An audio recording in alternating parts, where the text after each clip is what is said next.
तस्वीरों के माध्यम से और समझने की कोशिश करिए। काठमांडू में जो हिंसक प्रदर्शन है वो बढ़ता जा रहा है, आज दूसरा दिन है। इसमें आग में चिंगारी का काम यहाँ पर सोशल मीडिया बैन ने लगाया। हालांकि इससे पहले भ्रष्टाचार एक ऐसा मुद्दा था जिसको लेकर आक्रोश सरकार के प्रति जनता का बढ़ता ही जा रहा था, और ऐसे में ये ताबूत में एक आखिरी कील की तरह साबित हुआ है। दुबई भागने की तैयारी में प्रधानमंत्री ओली नजर आ रहे, लेकिन क्या ऐसे हालात में देश को छोड़कर वो चले जाएंगे? एक सवाल और कि क्या वो अपने पद से इस्तीफा देकर जाएंगे? ये कई सवाल हैं। और क्या वो वाकई दुबई जा रहे हैं, ये भी सवाल अभी बना हुआ है। लेकिन आपको हम आगजनी और तोड़फोड़ की तस्वीर दिखा रहे हैं। पूरा नेपाल सुलग रहा है इस वक्त, और ये विरोध की तस्वीरें हैं, ये विद्रोह की तस्वीरें हैं जो टीवी स्क्रीन पर है। प्रदर्शनकारियों का जबरदस्त धावा रहा, राष्ट्रपति के निजी आवास पर एक तरीके से कब्जा कर लिया है। और अगर ये तस्वीरें आप देख रहे होंगे जो तीसरे स्क्रीन पर चल रही है, इसको देखकर आपको श्रीलंका की स्थिति याद आती होगी, क्योंकि वहां भी कुछ ऐसी ही तस्वीर बन पड़ी थी। और आज यही स्थिति यहां नेपाल की नजर आती है। और ये तीन तस्वीरें आपके सामने हम दिखा रहे हैं, जहां नेपाल के रोहतहट जिले के चंद्रपुर थाना चौकी के पुलिस गाड़ी को आंदोलनकारियों ने आग के हवाले कर दिया है। चंद्रपुर में सांसद देवी प्रसाद तिमिसिना के घर में भी प्रदर्शनकारियों ने आग लगा दी। चंद्रपुर थाने को भी आग के हवाले किया गया। आपको बता दें, नेपाल का चंद्रपुर बिहार के सीतामढ़ी से केवल 20 किलोमीटर की दूरी पर। अगर आपका पड़ोसी देश जो है वो अगर सुलगेगा तो भारत में भी इसका असर कहीं ना कहीं पड़ेगा। इसलिए भारत भी पूरी तरीके से तैयार है, क्योंकि बॉर्डर एरिया पर पैनी नजर रखी जा रही है। हालात को नेपाल के इस वक्त भारत भी देख रहा है, लेकिन इस बीच हम आपको ये तस्वीरें दिखा रहे हैं। नेपाल की स्थिति बद से बदतर होती जा रही है। ओली सरकार खतरे पर है। पंकज हमारे साथ, हमारे सहयोगी काठमांडू से हैं और आज तक आपको काठमांडू से सीधे अपडेट पहुंचा रहा है। पंकज, जरा ये बताइए, क्योंकि कल ये कहा जा रहा था कि अगर सोशल मीडिया वाला फैसला वापस ले लेते हैं, यानी जो बैन का फैसला है वो लौटा लेंगे, तो शायद स्थिति सुधर जाएगी। लेकिन फिर भी ये संभावना थी कि हो सकता है ये सत्ता यानी रिजीम बदलने की एक लड़ाई हो, और ये लड़ाई वैसी ही दिख रही है। ओली के बारे में क्या कहा जा रहा है? क्या वो दुबई चले जा रहे हैं, इस्तीफा देकर जाएंगे, देश को ऐसे हालात में छोड़कर चले जाएंगे? लगातार वो इस समय अपने जो सहयोगी है, उनके पार्टी के जो नेता है, उनके साथ वो विचार विमर्श कर रहे हैं कि आखिर किस तरह से उनका एग्जिट हो, सम्मानजनक एग्जिट वो चाहते होंगे। लेकिन अब सम्मानजनक एग्जिट की कोई बात ही नहीं रह गई है। स्थिति इतनी ज्यादा बिगड़ गई है कि सारे मंत्री क्वार्टर जो हैं, सरकारी आवास जो मंत्रियों के, उनको जला दिया गया है। सारे मंत्रियों को सुरक्षित, उनके परिवार वालों को सेना के हेलीकॉप्टर से विमानस्थल ले जाया गया है। अब वहां से कहां ले जाया जाएगा इसका पता नहीं, क्योंकि विमानस्थल पर जो है आर्मी का भी एक बटालियन वहां पे रहता है। आर्मी का अपना वहां पर पूरा सेटअप है, तो हो सकता है उनकी सुरक्षा में वहां पे मंत्रियों को और उनके परिवार वालों को रखा गया है। और ये भी जो प्रधानमंत्री के करीबी सूत्र हैं, उनके तरफ से ये भी जानकारी मिल रही है कि प्रधानमंत्री भी कुछ समय में जैसे ही उनके सारा जो उनके जाने का सेटअप वो पूरा तैयार हो जाएगा, तो उसके बाद वो भी विमानस्थल चले जाएंगे। क्योंकि विमानस्थल को कुछ देर के बाद अब पूरी तरीके से बंद करने की सरकार की तैयारी है। वहां जो भी इंटरनेशनल फ्लाइट जो आने वाले थे, उन सबको अभी सूचना दे दी गई है कि इस समय काठमांडू में फ्लाइट लैंड नहीं कर सकता है। जो भी फ्लाइट अभी रास्ते में थी, उनको भारत के कई एयरपोर्ट पर डाइवर्ट करने के लिए भी कह दिया गया है। जो नेशनल यहाँ के लोकल जो एयरलाइंस है, उनकी भी आवाजाही को बंद करने के लिए कह दिया गया है। तो आप समझ सकते हैं कि स्थिति बद से बदतर होती जा रही है। सरकार की पूरी तरीके से नियंत्रण से बाहर होती जा रही है। अब सरकार, प्रधानमंत्री और मंत्री अपनी जान बचाने के लिए सिर्फ दिखाई दे रहे हैं, उसी की ओर सोच रहे हैं वो। यानी पंकज, क्या एयरपोर्ट भी बंद कर दिए गए हैं वहां पर? अभी तत्काल बंद नहीं किए गए, लेकिन बंद करने की सूचना दे दी गई है। जो इंटरनेशनल फ्लाइट यहाँ पे नेपाल में लैंड होने वाली थी, उन सबको इंडिया के अलग अलग एयरपोर्ट पर, जैसे बनारस, लखनऊ, दिल्ली, इन सब जगहों पर उनको डाइवर्ट करने के लिए कह दिया गया है। जो यहाँ का नेशनल जितने भी एयरलाइंस है, उनको तत्काल अपनी सेवा को बंद करने के लिए कह दिया गया। थोड़ी देर में जैसे कुछ फ्लाइटों को यहाँ पर लैंड करा के, कुछ को टेक ऑफ करके, उसके बाद इस एयरपोर्ट को पूरी तरीके से बंद कर दिया जाएगा। क्योंकि प्रदर्शनकारी लगातार बढ़ रहे हैं। जैसे जैसे ये आ रही कि प्रधानमंत्री दुबई जाने वाले हैं, उनके लिए विमान तैयार है। क्या समझ आता है? क्योंकि आपका गुस्सा इस बात को लेकर था कि भ्रष्टाचार है, आपका गुस्सा इस बात को लेकर था कि सोशल मीडिया पर जो बैन लगाया गया वो ठीक नहीं है। हालांकि सरकार ने वो फैसला अब वापस ले लिया है। अब आप ओली को हटाने की बात कर रहे हैं, तो अब किससे बातचीत? क्या कोई बातचीत का रास्ता खुला हुआ है, या अब ये ऐसे ओली के भाग जाने पर जाकर समाप्त हो जाएगा? बातचीत सरकार आखिर किससे करेगी? बातचीत करने के लिए न कोई नेता है, बिल्कुल, बातचीत हमने करने के लिए पिछले न कई कोई एग्जाम्पल संगठन देखे है। हैं जहां पर इस तरह के जो विरोध प्रदर्शन होते हैं उनका चेहरा कौन है वो साफ नहीं हो पाता है। हमने कई ऐसे उदाहरण देखे हैं और यहाँ के लिए भी यही उदाहरण नजर आ रहा है। लेकिन क्या पंकज, सरकार ये भाप नहीं पाई जब ये फैसला लिया गया तब? उसके बाद जब कल स्थिति बिगड़ी उसको नियंत्रण में भी नहीं कर पाए, आपने गोलियां तक चला दी जिससे आक्रोश और बढ़ेगा। क्या ये सब सरकार को समझ नहीं आ रहा था? बिल्कुल सरकार को ही नहीं बल्कि किसी को भी इस बात का अंदाजा नहीं था कि ये एक सोशल मीडिया के विरोध के कारण जो शुरू हुआ आक्रोश युवाओं का वो इस हद तक जाएगा कि ओली की सत्ता चली जाएगी, सारे मंत्रियों को पद छोड़ना पड़ेगा, ओली को नेपाल से बाहर जाने पर मजबूर होना पड़ेगा। इन सब के बारे में किसी ने भी आकलन नहीं किया था। जब पहले दिन प्रदर्शन हो रहे थे तो पुलिस वालों को भी लग रहे थे ये सभी बच्चे हैं और ये बच्चे थोड़ी देर वहां पे नाराबाजी करेंगे, अपना प्रोटेस्ट करेंगे और वापस चले जाएंगे। जो सोशल मीडिया के इन्फ्लुएंसर जो उस दिन सब लीड कर रहे थे उनका भी वही कह रहा था कि हम अपना सिर्फ प्रोटेस्ट सरकार को दिखाने के लिए आए हैं और अपना प्रोटेस्ट करके हम भी वापस चले जाएंगे। लेकिन एक बार जब भीड़ आगे बढ़ जाती है उसके बाद वो किसी के नियंत्रण में। प्रोटेस्ट में आग में घी डालने का काम तो सरकार नहीं कर दिया। आपने अगर ऐसे फरमान जारी कर दिए जो वहां पर लोग हैं उन पे गोलियां बरसेंगी तो आम लोगों का आक्रोश तो और बढ़ेगा। ये तो हर सरकार को पता होता है। तो ऐसे में नेपाल की सरकार ये कैसे भाप नहीं पाई, ये भी एक बड़ा आश्चर्य है। इस बीच हम आपको ये तस्वीरें दिखा रहे हैं जहां आग का धुआं उठता हुआ आपको दिख रहा है। ये नेपाल है जो सुलग रहा है। जी हाँ, सड़कों पर आगजनी हो रही है। ये होटल की तस्वीर हम आपको दिखा रहे हैं, हिल्टन होटल, जहां पर प्रदर्शनकारियों ने आग लगा दी है।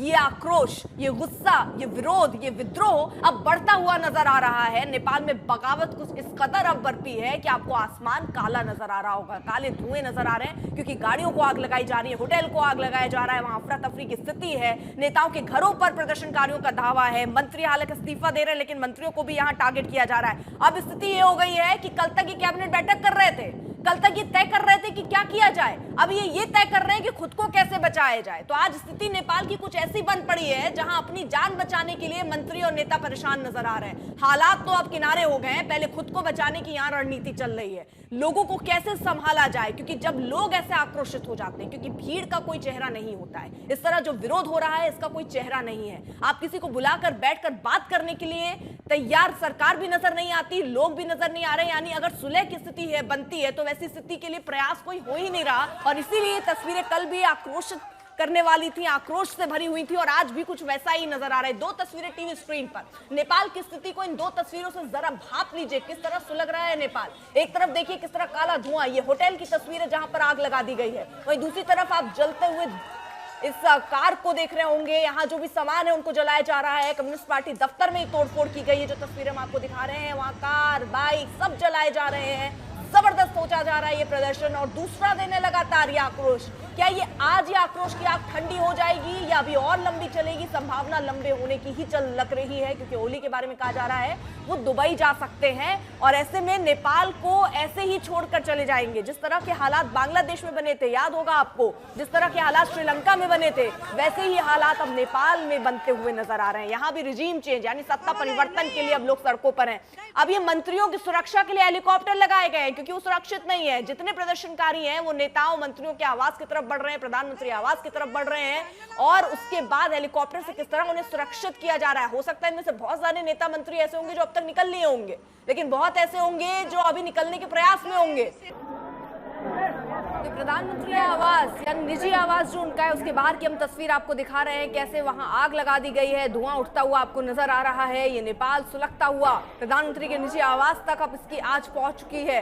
राष्ट्रपति का जो निजी आवास है वहां तक अब जनता का आक्रोश दिखा, वहां पर भी जमकर बवाल काटा गया। और इस बीच हम आपको दिखा रहे हैं दूसरे दिन किस तरह से आक्रोश नेपाल में बढ़ रहा है और ये कब तक बढ़ेगा, क्या हालात ऐसे ही बने रहेंगे अभी 2-4 दिन, ये एक सवाल बना हुआ है। क्योंकि किससे बातचीत की जाए, कैसे बीच का रास्ता निकाला जाए, कैसे सब आक्रोशित भीड़ को शांत किया जाए, ये बड़ी चुनौती सरकार के सामने है और सरकार बैठकों के आगे बढ़ ही नहीं पा रही है। कल भी लगातार बैठकें हुई, उसके बाद देर में आप ये फैसला ले पाते हैं कि सोशल मीडिया बैन किया जाए। उसके अलावा अभी के हालातों में आप तमाम लोगों के इस्तीफे, वहां के कृषि मंत्री इस्तीफा दे रहे हैं, स्वास्थ्य मंत्री इस्तीफा दे रहे हैं, गृह मंत्री इस्तीफा दे रहे हैं, लेकिन यहाँ मांग प्रधानमंत्री के इस्तीफे को लेकर थी और ये मांग अभी भी गहराती जा रही है। हालांकि आप एक कदम जरूर पीछे हटे, आपने सोशल मीडिया बैन को हटा दिया, लेकिन उसके बावजूद यहां लोगों का गुस्सा शांत हो नहीं रहा है। वो कह रहे हैं प्रधानमंत्री को पद से इस्तीफा देना होगा, क्योंकि जनता ये चाहती रही कि लोकतंत्र जब से यहां बहाल हुआ तब से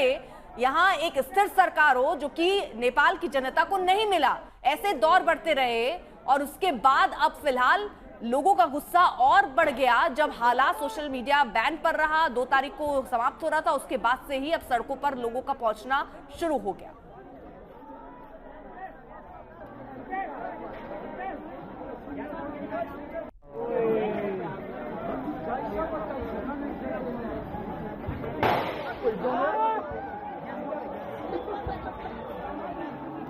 नेपाल में सोशल मीडिया प्लेटफॉर्म्स के बैन को लेकर जो कल ज़बरदस्त हिंसा भड़की थी काठमांडू के बाद, कई शहरों में ये आग जो है वो फैल चुकी है। और हम इस वक्त मौजूद हैं भारत नेपाल सीमा पर, और ये दरअसल बीरगंज में हम इस वक्त मौजूद हैं, जो कि नेपाल में पड़ता है। और बीरगंज तक भी जो है कल की जो हिंसा हुई थी काठमांडू में, जहाँ पर जेनजी के जो लोग हैं वो उन्होंने सरकार और प्रशासन के साथ जिस तरीके से एक तरीके से कहें तो हिंसक झड़प हुई थी, उसके बाद उसमें 20 युवकों की जो है मौत भी हुई थी, जो युवा वर्ग से लोग थे। उसके बाद ज़बरदस्त हिंसा जो है काठमांडू के साथ साथ कई शहरों में फैल गई है। और बीरगंज की आपको हम तस्वीरें दिखा रहे हैं इस वक्त, घंटाघर चौक इलाके की।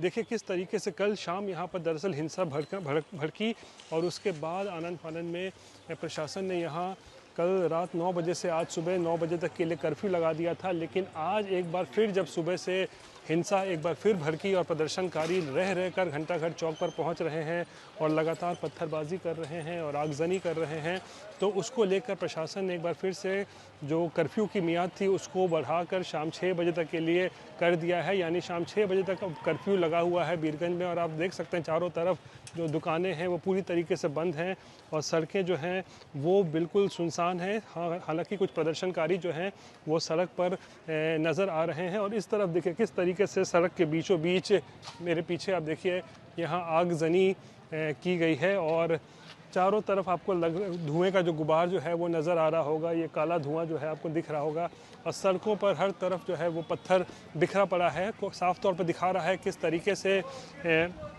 पत्थरबाजी भी की गई है।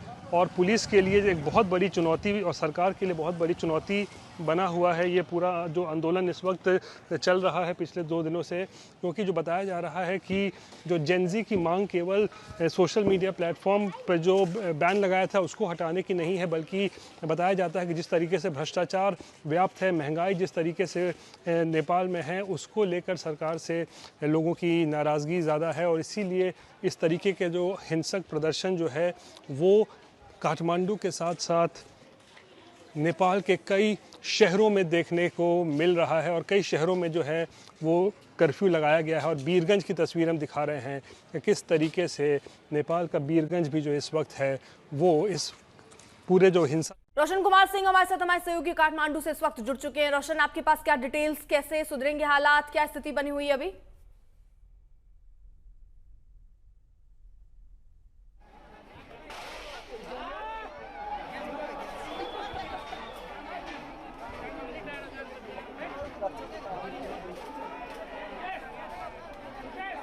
रोशन, आवाज पहुंच रही है आप तक?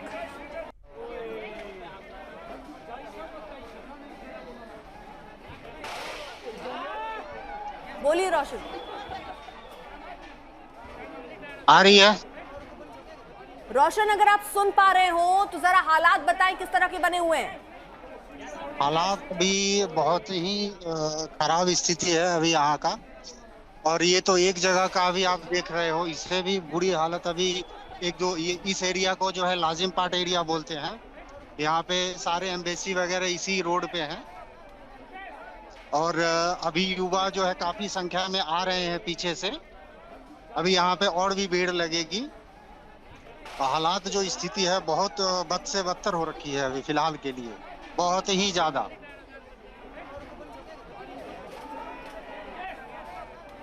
तो ये फिलहाल जो रोशन तस्वीर दिखा रहे हैं, इनको देखिए आप, सड़कों पर किस तरह से छात्र आपको नजर आ रहे होंगे। युवा हैं, बहुत सारे इसमें से पढ़ने जाते हैं, बहुत सारे सोशल मीडिया प्लेटफॉर्म से जुड़े हुए हैं, इन्फ्लुएंसर हैं, और ये लगातार इस बात का विरोध कर रहे थे कि सोशल मीडिया पर आपने बैन जो लगाया उसे हटाइए। ये विरोध यहाँ से आग पकड़ता हुआ नजर आया और अब जो मांग है इनकी प्रधानमंत्री को लेकर है, ओली के इस्तीफे की लगातार ये लोग मांग कर रहे हैं। रोशन हमारे साथ, हमारे सहयोगी हर तस्वीर हम तक पहुंचा रहे हैं, दिखा रहे हैं कि हालात क्या है। रोशन, अगर मुमकिन हो पाए तो इन लोगों से जरा बात कीजिए कि अभी बहुत सारे इस्तीफे तो चल रहे हैं, इनकी आखिरी मांग यही है, जब ओली अगर इस्तीफा दे देते हैं तो हालात वहां सुधर जाएंगे। ठीक है, मैं एक बार बात करने की कोशिश करता हूँ। एक सेकंड रुकिए, मैं एक बार बात करने की कोशिश करता हूँ, किसी से बात हो पाए तो।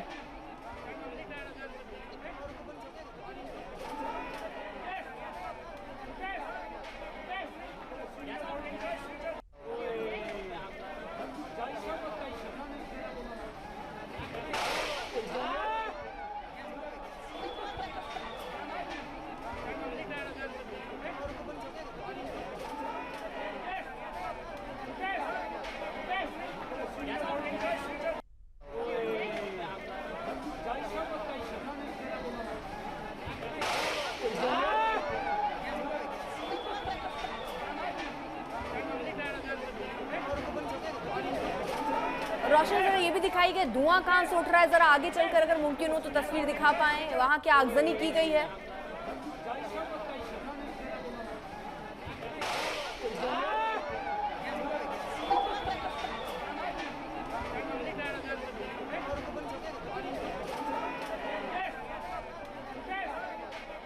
चलिए रोशन, आप ये तस्वीरें दिखाएगा, लोगों से बात कर पाए तो आपके पास सीधे लौटेंगे।